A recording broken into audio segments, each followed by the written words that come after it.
Corona virus हर इंसान पर अलग अलग तरह का प्रभाव दिखाता है। किसी को कोई सिम्टम नजर नहीं आते तो किसी में मामूली सिम्टम्स नजर आते हैं, किसी में गंभीर सिम्टम्स नजर आते हैं, तो कुछ लोगों की हालत बड़ी ही गंभीर हो जाती है, उनकी जान पर बनाती है। कई बार ऐसा भी होता है कि किसी को कोरोना हो गया है, उससे ठीक भी हो गया है और उसे पता ही नहीं चलता। तो आपको कोरोना हुआ है या नहीं, इस बात को अगर पता करना है तो इसके लिए एक टेस्ट होता है जिसे कि एंटीबॉडी टेस्ट कहते हैं। तो ये टेस्ट किस तरह से होता है आज हम जानने की कोशिश करेंगे और मैं खुद अपना ब्लड सैंपल देकर ये पता करने की कोशिश करूंगा कि किस तरह से ये पूरा टेस्ट किया जाता है।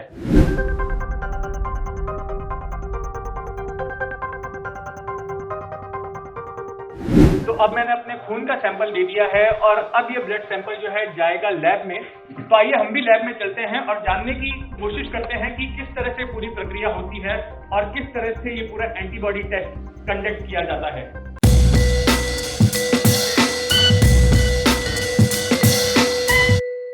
तो अब ब्लड का ये सैंपल पहुंच चुका है टेस्टिंग के लिए लैब में। हम इस वक्त मौजूद हैं नवी मुंबई के तानपाड़ा इलाके में और थायरोकेयर का ये लैब है जहां पर ये सैंपल पहुंचा है। हमारे साथ में मौजूद हैं डॉक्टर प्राची सिनकर। इनसे जानते हैं। डॉक्टर साहब ये बताइए कि एक बार आप जब सैंपल रिसीव कर लेते हैं तो आगे किस तरह की प्रक्रिया होती है टेस्टिंग के लिए? तो जब यहाँ पे सैंपल कंसाइनमेंट आते हैं, हमारे पास बहुत बड़ी संख्या में सैंपल्स रिसीव होते हैं। कंसाइनमेंट जब आती है तो टेम्परेचर चेक होता है। पहले टेम्परेचर चेक जो है वो 2 से 8 डिग्री सेल्सियस के बीच में ही टेम्परेचर होना चाहिए ताकि सैंपल स्टेबिलिटी मेंटेन हो और सैंपल में जो रिजल्ट आने वाला है वो अच्छे से आए। तो पहले हम टेम्परेचर का चेक करते हैं, उसके बाद हम इस सॉर्टर में डालते हैं सैंपल्स। तो ये सॉर्टिंग क्या है? सॉर्टिंग कैसे होता है कि बहुत सारे सैंपल्स अगर साथ में लिए जाएंगे तो मैन्युअली प्रोसेस करना बहुत ही मुश्किल है। तो ये ऑटोमेटेड सॉर्टर है।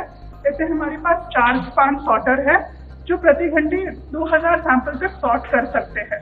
ये सॉर्ट करके हर एक बिन में हर एक टेक्नोलॉजी जो टेस्ट है, जो प्रोफाइल है, उसकी बिन में जाके ये सैंपल्स गिर जाते हैं और फिर उस टेक्नोलॉजी का ऑपरेटर आके ये सैंपल यहाँ से सॉर्टेड सैंपल्स ले जाके अपने टेस्ट के लिए जांच कराते हैं। तो ये वाला जो कोरोना एंटीबॉडी टेस्ट है वो ये वाले बिन में सैंपल है।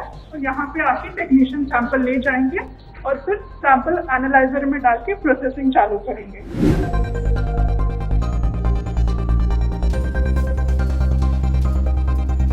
सॉर्टिंग के बाद में अब ये सैंपल आप देख रहे हैं ये लैब के एक दूसरे हिस्से में आ गया है।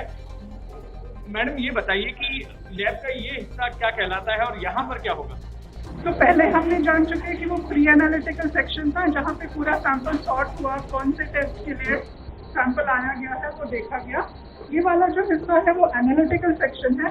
तो ये हमारे clinical chemistry automated analytical laboratory है जहाँ पे हमारे पास 98 मीटर्स का एक लॉन्ग ऑटोमेशन ट्रैक है जहाँ पे तकरीबन 40 एनालाइजर यहाँ इस ट्रैक पे अटैच्ड है और ये इंटेलिजेंटली सॉर्ट कर सकता है कि कौन सी टेस्ट कौन से एनालाइजर पे जाके प्रोसेसिंग होना है। तो ये हमारा ऑटोमेटेड सेक्शन है।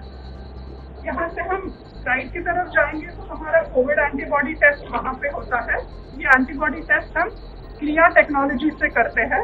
क्लिया टेक्नोलॉजी, इस टेक्नोलॉजी का मतलब क्या है? केमिल्यूमिनेसेंस इम्यूनोएस्से टेक्नोलॉजी है। तो हम जो किट्स यूज करते हैं वो ICMR अप्रूव्ड किट्स है जो हम टोटल एंटीबॉडी कोरोना के लिए यूज होता है। तो जो एनालाइजर जो है वो रोश का एनालाइजर हम यूज करते हैं। इसमें तकरीबन 900 सैंपल्स प्रति घंटे हम प्रोसेस कर सकते हैं। 900 सैंपल्स प्रति घंटे? प्रति घंटे। तो 24 घंटे हमारी लैब चलती है तो 20 से 25,000 से 25,000 सैंपल्स हम प्रतिदिन सिर्फ कोरोना एंटीबॉडी के लिए प्रोसेस कर सकते हैं।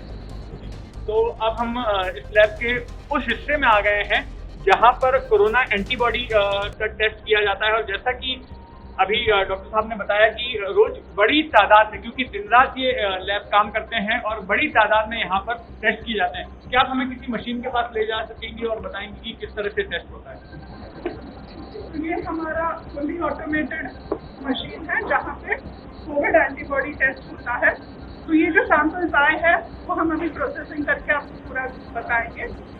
हर सैंपल प्रोसेस करने के लिए 18 मिनट लगते हैं। तो 18 मिनट का रन टाइम है और हर सैंपल तकरीबन 2 माइक्रोलीटर का सैंपल रिएजेंट के साथ मिक्स होकर एक रिएक्शन मिक्सचर बनाता है और उसमें से फिर जांच कर सकते हैं कि कितने प्रतिशत एंटीबॉडी उस सैंपल में मौजूद है। इस मशीन को रोश एनालाइजर कहते हैं। ये एक इम्पोर्टेड एनालाइजर है जहाँ पे पूरा ऑटोमेशन है। तो यहाँ पे डायरेक्ट कॉन्टैक्ट में नहीं आ रहे हैं हम सैंपल के, कोई भी मैनुअल इंटरवेंशन नहीं है, तो काफ़ी सेफ प्रैक्टिसेस फॉलो होती है और टोटली ऑटोमेटेड सिस्टम है। ओके, तो एक बार हम जब इस मशीन के सुपुर्द कर देते हैं सैंपल को, उसके बाद में 18 मिनट लगते हैं पता करने के लिए, और जो प्रक्रिया आपने समझाई उससे गुजरने के लिए। अच्छा, मैं बहुत बेसिक सवाल आपसे करना चाहता हूँ कि कोरोना एंटीबॉडी का मतलब क्या होता है? आम लोगों को अगर समझाना हो कि भाई एंटीबॉडी होता क्या है और इससे कैसे पता चलेगा कि किसी व्यक्ति को कोरोना हुआ था या नहीं हुआ था, इसको थोड़ा आम भाषा में आप समझाइए।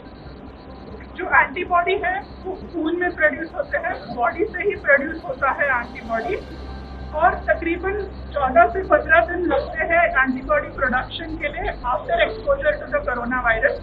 तो 14 से 15 दिन के बाद ये एंटीबॉडी नाम की चीज़ प्रोड्यूस होती है, जिससे हम जान पाएंगे कि हमें प्रीवियस एक्सपोजर था कोरोना से और हम अभी रिकवर हो चुके हैं।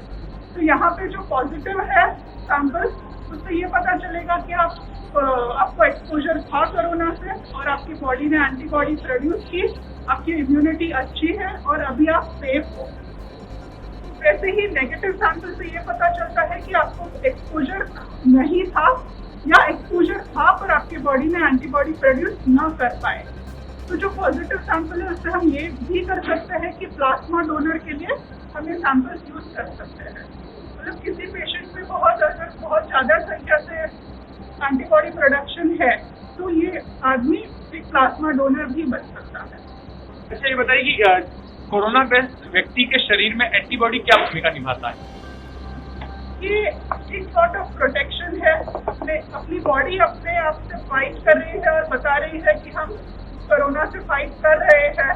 तो एक सॉर्ट ऑफ पॉजिटिव ये है। तो सीरो प्रिवेलेंस के लिए ये यूज हो सकता है और ये डायग्नोसिस के लिए यूज नहीं होता। डायग्नोसिस के लिए गोल्ड स्टैंडर्ड जो माना गया है वो सिर्फ RT-PCR है, जो स्वैब टेस्टिंग से होता है। ये सिर्फ इंफॉर्मेशन या नॉलेज देता है कि क्या आपको पहले एक्सपोजर था और एक्सपोजर है तो कितनी एंटीबॉडी प्रोड्यूस हुई है। तो लीजिए, मेरी एंटीबॉडी टेस्ट की रिपोर्ट आ चुकी है और अब मैं डॉक्टर प्राची से पूछूंगा कि आखिर ये रिपोर्ट कहती क्या है, क्या मुझे कोरोना पहले हो चुका है या नहीं। डॉक्टर साहब, ये बताइए कि क्या रिपोर्ट कर रही है। तो ये आपकी जो रिपोर्ट है वो नेगेटिव आई है। आपकी वैल्यू 0.06 है। ये नेगेटिव फॉर एंटीबॉडी है। एंटीबॉडी के लिए नेगेटिव है, मतलब एंटीबॉडी डेवलप नहीं हुए हैं। इसका ये मतलब नहीं है कि आप एक्सपोज हो चुके हैं या नहीं हो चुके हैं। तो आप एक्सपोज हो गए हैं और आपकी बॉडी ने एंटीबॉडी प्रोड्यूस नहीं किया, ये भी हो सकता है, या आपको बिल्कुल एक्सपोजर हुआ नहीं है क्योंकि आप फेस डिस्टेंसिंग, मास्क लगाना, ग्लव्स पहनना, ये सारी प्रैक्टिसेस करते हैं। तो नेगेटिव है, ये भी अच्छी बात है क्योंकि आप कभी एक्सपोज हुए ही नहीं है और आप सेफ। तो धन्यवाद डॉक्टर साहब। तो ये मेरी रिपोर्ट थी। आप भी अगर पता कराना चाहें कि आपके शरीर में एंटीबॉडी है या नहीं, पहले आपको कोरोना हुआ है या नहीं, इसमें काफ़ी मददगार साबित होता है ये टेस्ट। और ये टेस्ट जो है स्वैब टेस्ट के मुकाबले काफ़ी सस्ता है और काफ़ी जल्दी भी हो जाता है। ABP न्यूज़ आपको रखे आगे।